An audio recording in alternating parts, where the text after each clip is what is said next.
अक्सर आप लोग सोचते होंगे कि आखिर स्वामी विवेकानंद जी के पास में ऐसी कौन सी शक्ति थी जो उन्हें बौद्धिक रूप से श्रेष्ठ बनाती थी। स्वामी विवेकानंद जी का दिमाग कोई साधारण ब्रेन नहीं था।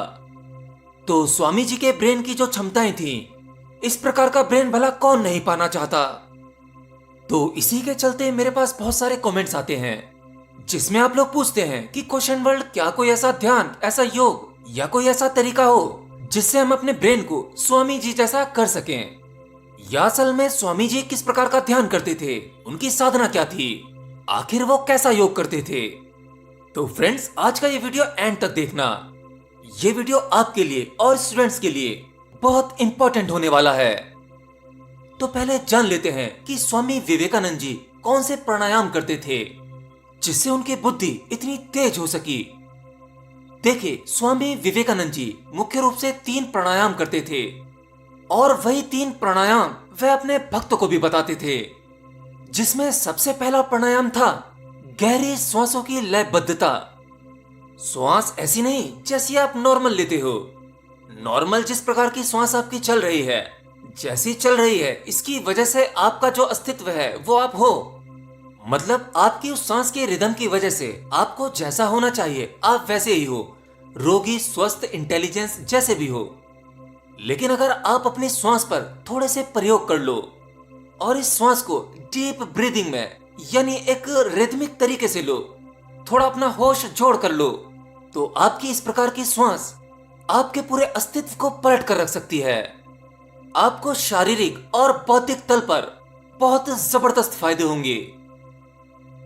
स्वामी विवेकानंद जी कहते थे कि अगर आप अपनी श्वास को एक रिदमिक ढंग से लेंगे, श्वास को गहरा लेंगे, मतलब नाभि तक एक ही फ्रीक्वेंसी में, जैसे संगीत का स्वर बनाने के लिए आपको एक रिदम बनाना पड़ता है, ठीक उसी प्रकार की श्वास आपके शरीर का नर्वस सिस्टम बैलेंस होने लगता है।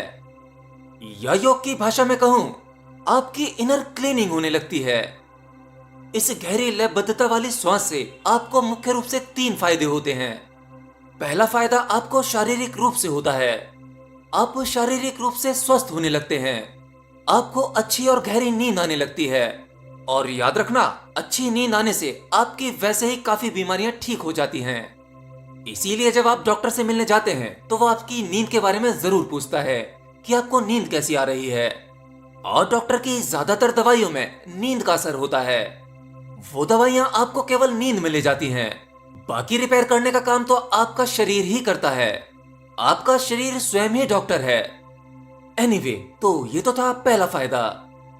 और इस डीप ब्रीदिंग का दूसरा फायदा है, आपके चेहरे पर एक आकर्षण आ जाता है। देखिए, फेस रीडर अच्छी तरह से जानते हैं। वे आपका चेहरा देखते ही समझ जाते हैं कि आप मानसिक रूप से किस स्थिति में हो।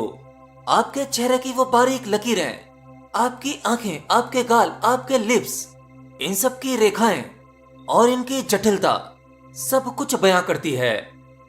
जब तो कोई बच्चा भी देखकर बता देता है कि मेरे स्कूल का फला फला टीचर काफी स्ट्रिक्ट है, एकदम खड़ूस दिखता है, या मेरी वो वाली मैडम बहुत खड़ूस हैं। बेशक आपका उसने कुछ ना बिगाड़ा हो, लेकिन आपको वो चेहरे से देखने में वैसा ही लगेगा जैसा उसका चेहरा बताता है, बयां करता है। तो इस डीप ब्रीदिंग से आपके चेहरे पर एक कोमलता आ जाती है, एक अट्रैक्शन, एक प्रेम भाव आ जाता है।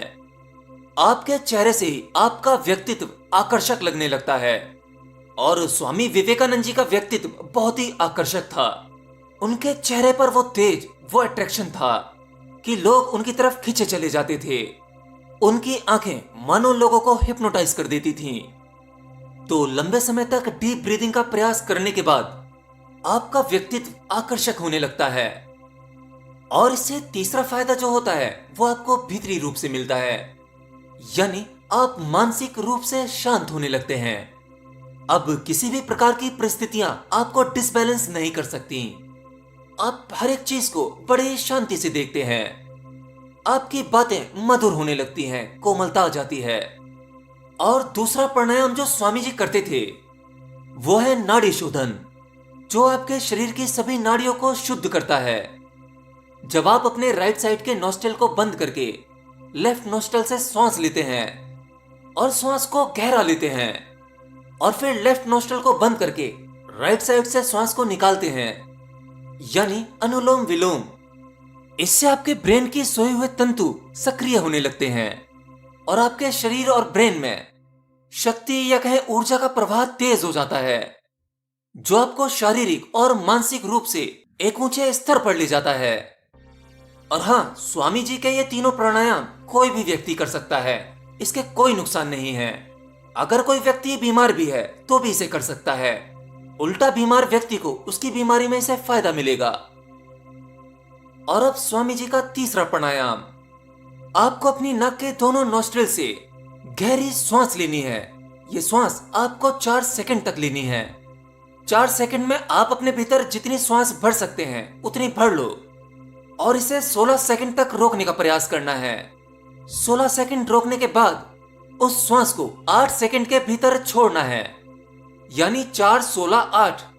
4 सेकंड में सांस को लेना है, उसके बाद 1, 2, 3 करके 16 सेकंड तक अपने भीतर रोकना है और फिर 8 सेकंड तक धीरे धीरे सांस को छोड़ देना है। हाँ, ये वाला प्राणायाम सभी के लिए आसान नहीं होगा, ये कुछ साधकों के लिए थोड़ा मुश्किल हो सकता है। लेकिन अगर आप पहले 2 प्राणायाम अच्छे से कर पा रहे हैं और उनका अभ्यास लगातार कई दिनों तक किया है, तो आपके लिए तीसरा प्राणायाम भी आसान हो जाएगा। तो ये 3 प्राणायाम थे जो स्वामी विवेकानंद जी करते थे। और उनकी चौथी साधना जो सभी जानते हैं, ब्रह्मचर्य, जो आपके भीतर अद्भुत शक्ति को जगाती है। मगर हाँ, आज के समय में ब्रह्मचर्य का पालन करना हर किसी के बस की बात नहीं है। लेकिन जो व्यक्ति इन तीनों प्राणायाम के साथ ब्रह्मचर्य कर रहा है, उसके भीतर जबरदस्त बदलाव आते हैं। देखिए, आपको यह तो पता ही होगा कि मनुष्य अपने दिमाग को जितना भी इस्तेमाल करता है वह असल में पूर्ण नहीं है। हमारे दिमाग का हम आधा ही हिस्सा इस्तेमाल करते हैं और ब्रेन का आधा हिस्सा निष्क्रिय पड़ा रहता है, जो कभी एक्टिव नहीं हो पाता। हमारे ब्रेन का वो हिस्सा जो अनयूज्ड है, जो कभी जागा ही नहीं, सोया पड़ा है, वह हमारी मौत के साथ ही नष्ट हो जाता है। लेकिन वो व्यक्ति जो ज्ञान को उपलब्ध हो जाता है, जो सत्य की खोज कर लेता है, जैसे बुद्ध, महावीर, लाओ त्से या महर्षि रमन, इनके दिमाग का वो हिस्सा भी सक्रिय हो चुका था जो साधारण मनुष्य का नहीं होता। अगर हमारे पास में इस प्रकार की सुविधा होती कि इनके दिमाग को जांचा जा सके, तो हम जान पाते कि इनके दिमाग का एक भी हिस्सा निष्क्रिय नहीं था, बल्कि इनका ब्रेन 100% वर्किंग पोजीशन पर था। दिमाग के सभी तंतु एक्टिव थे। अब जरा आप एक बात सोचो, हमारे विज्ञान ने जितनी भी तरक्की की है, वो तरक्की हमने अपने दिमाग के आधे हिस्से से की है। आधा हिस्सा स्पिरिचुअल अवेकिंग में खुलता है। अब इस प्रकार का व्यक्ति जिसकी स्पिरिचुअल अवेकिंग हो चुकी है, ब्रेन 100% वर्किंग पर है, वह इस विज्ञान से परे के रहस्य जान लेता है जिसे विज्ञान कभी छू भी नहीं सकता। देखिए, ध्यान के ऐसे बहुत सारे प्रयोग हैं जिन्हें लगातार करने से मनुष्य की उस सोई हुई संभावना को जगाया जा सकता है। और इन सभी प्रयोगों को मैं करना चाहता हूं और उसके लिए मैं अपने एक प्रोजेक्ट पर काम कर भी रहा हूं। अभी कुछ पेपर वर्क चल रहा है, प्लान तैयार हो रहा है, बस उसे एग्जीक्यूट करना बाकी है और उसे मैं अकेला नहीं कर सकता। उसके लिए मुझे आपकी मदद चाहिए होगी, बस बहुत थोड़ी सी मदद। बहुत जल्द मैं अपने ड्रीम प्रोजेक्ट की वीडियो दिखाने वाला हूँ, कुछ ऐसा जहां आपके आते ही आपके भीतर मानसिक रूप से 100% बदलाव होंगे। एनीवे, इसके बारे में मैं किसी और वीडियो में डिटेल करूंगा। बाकी आप लोग चाहेंगे तो ये पॉसिबल हो सकता है। और मैं कोई भी चीज फ्री में नहीं चाहता। आपकी चैरिटी के बदले मैं आपको कुछ तो देना ही चाहता हूँ। अभी उस बारे में भी सोच रहा हूँ। आपकी राय इस प्रोजेक्ट में मायने रखती है और अपनी राय को कमेंट बॉक्स के जरिए मुझे लिखकर बता सकते हैं इसे आगे करना है या नहीं।